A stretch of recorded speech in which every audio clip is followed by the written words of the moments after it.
খবর 24 সাথে আপনাকে স্বাগত। নতুন নতুন খবর জানার জন্য আমাদের চ্যানেলে চোখ রাখুন।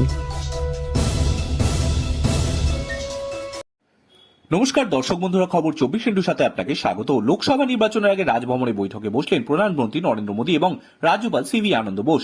সূত্রের খবর, রাজ্যের একাধিক বিষয় নিয়ে আলোচনা হয়। প্রধানমন্ত্রী শুক্রবার রাজভবনে গিয়েই আগে প্রায় আধ ঘন্টা রাজ্যপালের সঙ্গে আলোচনায় বসেন।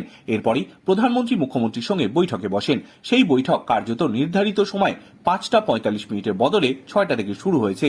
প্রধানমন্ত্রীর সঙ্গে বৈঠকের পর মুখ্যমন্ত্রী রাজ্যপালও বৈঠক করেন। বৈঠক চলে প্রায় 15 মিনিট ধরেই। সন্দেশখালী ইস্যুতে তপ্ত রয়েছে বাংলা। বঙ্গে এসে প্রধানমন্ত্রীও তোপ দেখেছেন এই বিষয়টি নিয়ে। যদিও মোদীর সঙ্গে সাক্ষাতের পর বেরিয়ে এসে মমতা বন্দ্যোপাধ্যায়কে বলতে শোনা গিয়েছে, রাজনীতির কথা আলোচনা হয়েছে কম, গল্প হয়েছে বেশি। তবে সূত্রের খবর, সন্দেশখালী ইস্যুতেই রাজ্যপালের সঙ্গে কথা হতে পারে প্রধানমন্ত্রীর। উত্তপ্ত পরিস্থিতিতে সন্দেশখালী গিয়ে নিজে ঘুরে এসেছেন রাজ্যপাল। কথা বলেছেন নির্যাতিতাদের সঙ্গে। সেই সম্পর্কে যাবতীয় তথ্য তিনি প্রধানমন্ত্রীকে সাক্ষাতে দেন বলেই মনে করা হচ্ছে। এদিকে লোকসভা নির্বাচনের আগে সন্দেশখালী নিঃসন্দেহেই একটা বড় ফ্যাক্টর হয়ে দাঁড়িয়েছে বলে রাজনৈতিক মহলের মধ্যে খবর। এদিকে শনিবারও প্রধানমন্ত্রীর জোড়া কর্মসূচি রয়েছে কৃষ্ণনগরে। শনিবার সকালে রাজভবন থেকে আরসিটিসি হেলিপ্যাডে যাবেন মোদী। সেখান থেকেই তিনি হেলিকপ্টারে যাবেন কৃষ্ণনগর। একাধিক প্রকল্পের শিলান্যাসের পাশাপাশি সরকারি পরিষেবা বিতরণ করবেন। সেখানে থেকেই সড়ক পথে যাবেন কৃষ্ণনগরের সভায়।